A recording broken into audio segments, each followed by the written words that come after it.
कौन सा जज्बा है उसके बारे में हम बात कर रहे हैं, और ब्लॉकेजेस या वो कौन से खतरनाक पहलू हैं इस पीपल प्लीजिंग एटीट्यूड के, जो कि मुझ में कोई कमी है, शायद मैं इतना इम्पोर्टेंट नहीं हूँ, शायद मुझे कोई काम सही से करना नहीं आता, या मुझ में कोई वीकनेस है। ये सब लोग अगर हमें पसंद करने लग जाएंगे तो इसमें हमारी सक्सेस के लिए एक सेल्फ हेल्प टिप आप अपने लिए क्या कर सकते हैं, आप इसको खुद से कैसे मैनेज कर सकते हैं। तो अस्सलाम वालेकुम, आज हम एक इंटरेस्टिंग मौजू पर बात करने लगे हैं। वो ये है कि कैसे लोगों को खुश करने का एक जज्बा जो जब अपनी हद से बढ़ जाता है, या वो जज्बा जो कि हमारी अपनी ज़ाती ज़िंदगी में हमारे लिए खलल का बायस बनता है, कि जब हम लोगों को खुश करने के जज्बे के साथ अपनी बहुत सारी ख्वाहिशात को दबा देते हैं और अपने पर्सनैलिटी पर उसके क्या असरात नमूदार होते हैं। आज हम इसके बारे में बात करेंगे और किस हद तक इसको एक खलूस और एक इखलाक का जज्बा समझा जाता है, और किस हद तक ये आपकी ज़िंदगियों में अच्छे असरात डाल सकता है, और किस हद पर जाकर ये आपकी ज़िंदगियों को ख़राब कर सकता है। और हम फिर एंड में देखेंगे कि किस तरह से वो कौन सा मुस्बत रास्ता है, वो कौन सा बैलेंस्ड तरीका है जिसको कि आप अपना सकते हैं और लोगों के लिए ये मुखलिस जज्बा पैदा भी रख सकते हैं, कायम भी रख सकते हैं, और उसके मुज़र असरात से भी बच सकते हैं। इस सारी डिस्कशन से पहले ये जानना ज़रूरी है कि जिस जज्बे के बारे में हम बात कर रहे हैं वो क्या है। लोगों का ख्याल करना, लोगों की खुशी को तरजीह देना, ये वो जज्बा है जिसमें कि कई दफ़ा आपने आसपास देखा होगा, आपने अपने घर वालों को, अपने आप को, अपने अजीज़ों कारिब को, अपने दोस्तों में ये जज्बा महसूस भी किया होगा, और आपने लोगों की खुशी के लिए बहुत सारे ऐसे काम किए होंगे जिसमें आपने उनकी मदद की होगी, और मुखलिस रवैये के साथ आपने उनके लिए, उनकी मुस्बत, उनके फ्यूचर के लिए, उनके किसी मसले के हल के लिए आपने अपनी सर्विसेज ऑफ़र की होंगी, आपने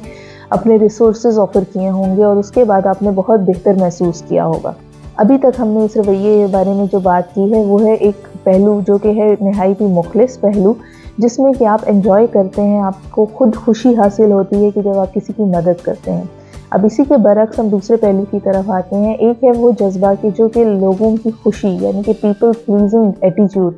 उसके बारे में जब हम बात करें तो वो जब एक्सेसिव हो जाता है, लोगों की खुशी जब अपनी ज़ात से बढ़कर हो जाती है, जिसमें आपकी मुशक्क़त दरकार होती है, और आपकी अपनी ज़ात के बहुत सारे काम, अपनी ज़िंदगी के बहुत सारे वो ज़रूरी काम जो कि आपके लिए ज़रूरी थे,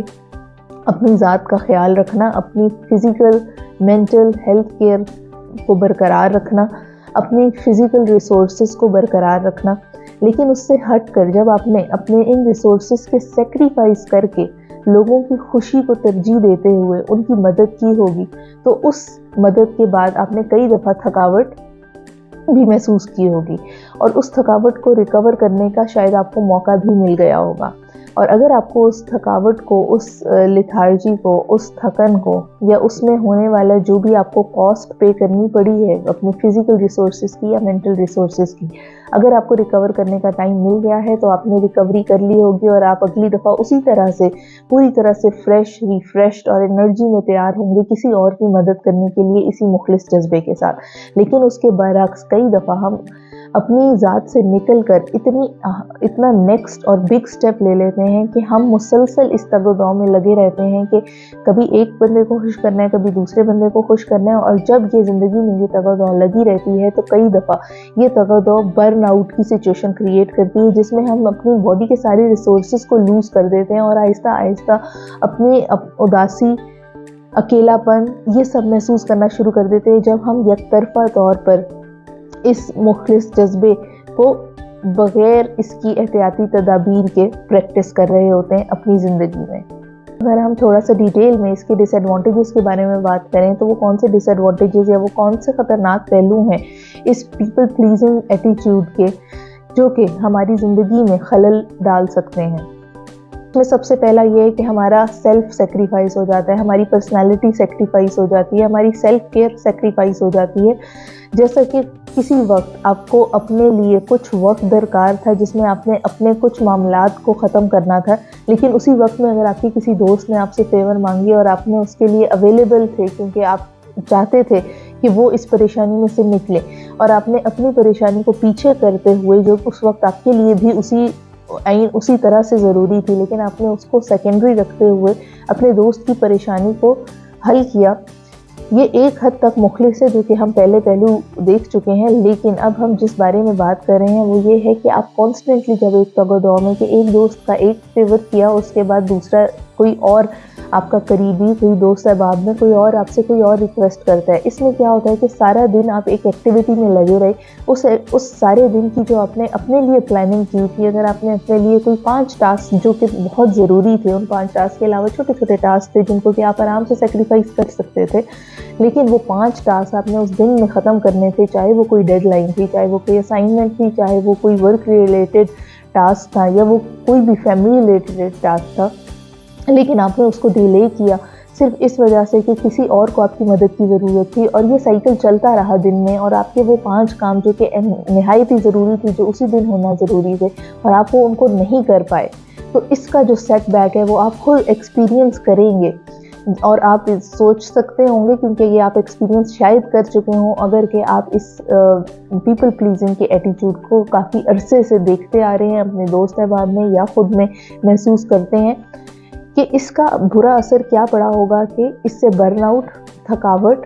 खुद में एक बेचैनी की कैफियत कि अपनी चीज़ों को पूरा ना कर सकने की वजह से वो होने वाली बेचैनी, वो होने वाला इज़्तिराब, वो होने वाली बेचैनी, उदासी, घबराहट, ये वो सारे पहलू हैं जो कि असरअंदाज हो रहे होंगे आपकी मेंटल हेल्थ पे। और वो मेंटल हेल्थ आपको फिजिकली फील कर रही होगी, या तो सर में दर्द रहना शुरू हो जाएगा कुछ अरसे के बाद, सर में दर्द, कंधों में खिंचाव की, तनाव की कैफियत, और ये सारी कंडीशन वर्स से वर्स होती चली जाएगी। और फिर इवेंचुअली जब आप एक बिल्कुल हद पर आ जाएंगे कि अब आप अपने लिए भी कुछ करने के काबिल नहीं बचेंगे, अपनी टेक केयर करने के काबिल भी नहीं बचेंगे, और जब आप देखेंगे उन्हीं लोगों की तरफ जिनके लिए आपने सेक्रीफाइस किया था बहुत कुछ, अपनी पर्सनल लाइफ, अपनी मेंटल हेल्थ, सब कुछ सेक्रीफाइस किया था, और जब आपको मदद दरकार होगी तो उसमें से चंद मुखलिस लोग जो आपके असल रिश्ते जो आपसे रिश्ता बनाना चाहते थे, चलाना चाहते थे, वो तो आपके लिए अवेलेबल होंगे। लेकिन बहुत सारे वो लोग जो कि उस वक्त आपने उनकी मदद की, लेकिन उनके साथ आपका एक बॉन्ड डेवलप नहीं हुआ था, वो जस्ट इस वजह से था कि आप उनके लिए उनकी खुशी चाहते थे। बहुत सारे उन लोगों को आप अपने पीछे नहीं पाएंगे, जिसके बाद वो एक साइकिल चल पड़ेगा जो कि एक ट्रस्ट को ब्रेक करने का साइकिल होगा, जो कि अपने अंदर थकावट, अपने अंदर बेचैनी, अपने अंदर इज़्तिराब, अपनी एज अ पर्सन, अपनी पर्सनैलिटी पे कुछ क्वेश्चन मार्क्स इवेंचुअली हम फील करने लग जाते हैं कि ये लोग हमारे बारे में ही ऐसा क्यों सोचते हैं, या ये लोग जिनकी मैंने मदद की थी वो आज मेरे लिए क्यों यहाँ पर खड़े नहीं हैं। तो ये सिचुएशन जो है ये मज़ीद एक नेगेटिव थॉट पैटर्न की तरफ लेकर जाती जाएगी, और उसी तरह से आपकी फिजिकल और मेंटल हेल्थ दोनों अफेक्ट होती जाएंगी। अगर आप ये जानना चाहें कि ये पीपल प्लीजिंग एटीट्यूड होता किस वजह से और इसके कॉजेज़ क्या हैं, तो अभी हम जिन चीज़ों की बात करें तो 3 वजूहात हैं जो कि बहुत प्रोमिनेंट हैं इसकी,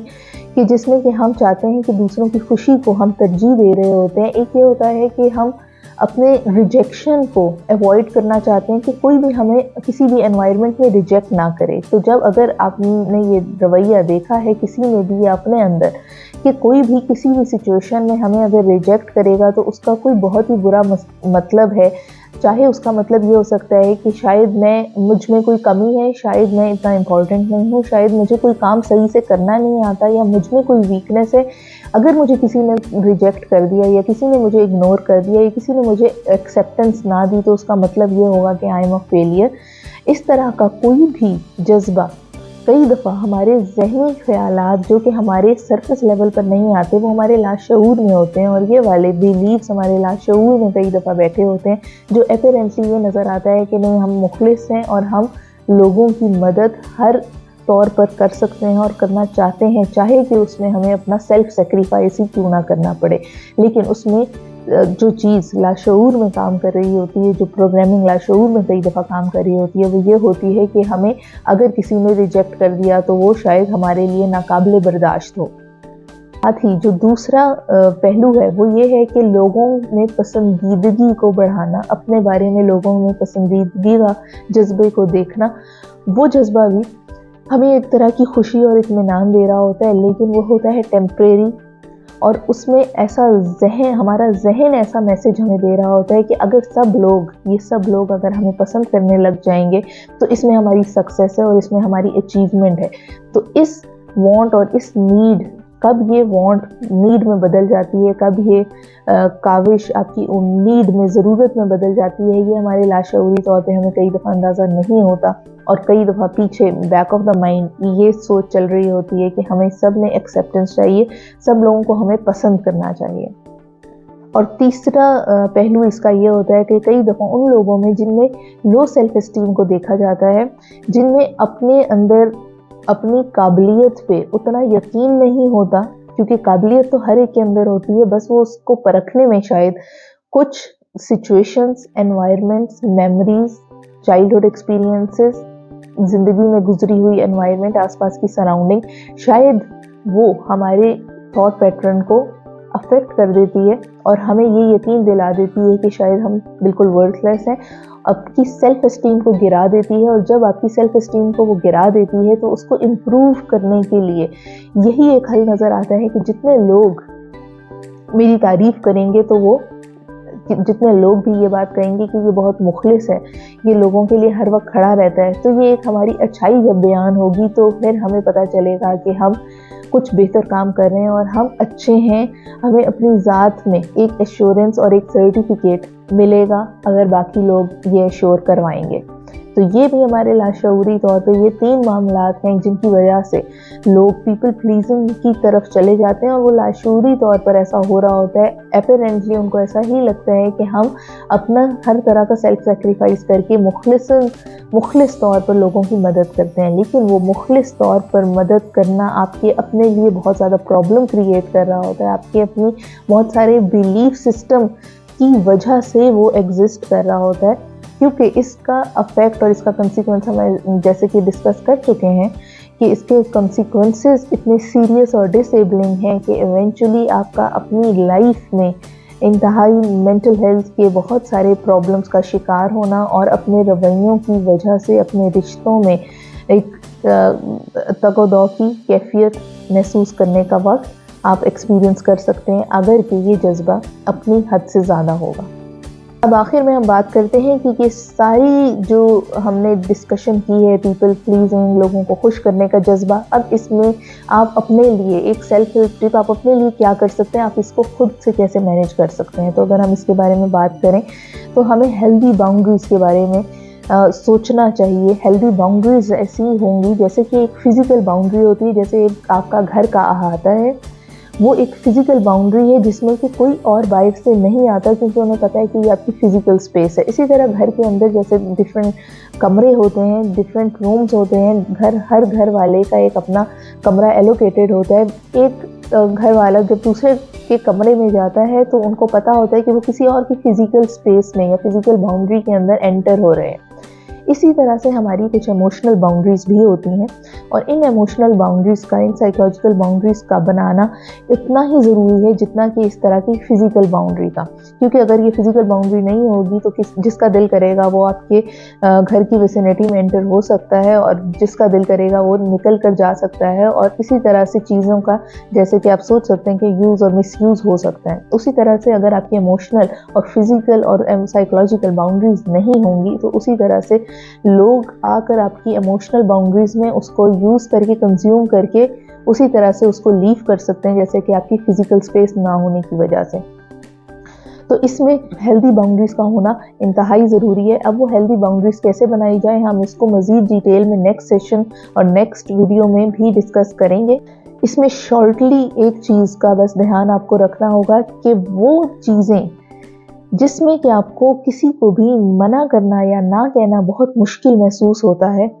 उसमें आपने जो सबसे आसान सिचुएशन उसमें लगे, स्टेप बाय स्टेप आपने लेकर चलना है। 0 से 10 के दर्जे में आप इसको रेट कर सकते हैं कि कौन सी सिचुएशन में आपको ना कहना सबसे ज़्यादा मुश्किल लगता है, उसको आप 10 पे रेट कर सकते हैं। और फिर एक लिस्ट डाउन कर सकते हैं कि वो कौन सी सिचुएशन है जिसमें आपके लिए आसान होता है, कदरे आसान होता है ना को कहना। और फिर इसी तरह दर्जे देते देते आप 0 से 1 तक के दर्जे में, और 1, 2 और इवन 3 के दर्जे में आने वाली वो सिचुएशन जिसमें कि आपको ना कहना कदरे बेहतर लगता है, या ना कहना इतना मुश्किल नहीं, तगदो होती है लेकिन इतनी नहीं होती, तो आप उस दर्जे से अपनी बाउंड्रीज़ को इस्टेब्लिश करने की प्रैक्टिस शुरू कर सकते हैं। और वो बाउंड्रीज इस तरह की हो सकती हैं कि जिसमें आपका अगर कोई ज़ाती काम है या आपकी कोई पर्सनल रिक्वायरमेंट है तो उसको फुलफिल करते हुए उसको पूरी तरह से टाइम देते हुए अगर आपके पास किसी की फेवर करने का, किसी की मदद करने का वक्त है तो आप उसके साथ एंगेज होंगे। और अगर आपके पास आप खुद बाउंड है अपनी किसी एक बहुत ही इम्पॉर्टेंट और प्रायोरिटी की एक ज़रूरत में जो कि आपकी ज़ात से रिलेटेड है, तो आप उसमें ना कहने की सलाहियत को अपने अंदर, कि किस तरह से ना कहा जाए कि दूसरा बंदा ऑफेंड भी ना हो, उसको बुरा भी ना लगे, और आप अपने इखलास का एक जज्बा जो है उसको भी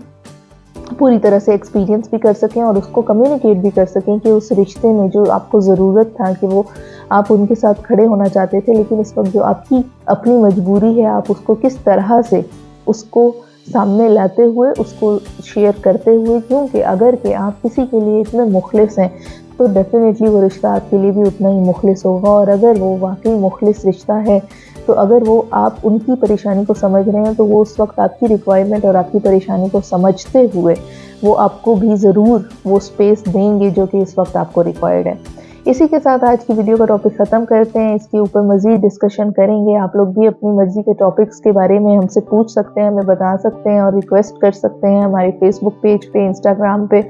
यूट्यूब पे, जहाँ पर भी आप चाहें। आप मज़ीद जिस टॉपिक पे आप बात करना चाहते हैं आप उस पर अपने कमेंट्स भी दे सकते हैं। और इसी के साथ हम आज की वीडियो को एंड करते हैं। Thank you so much, take care, अल्लाह हाफिज़।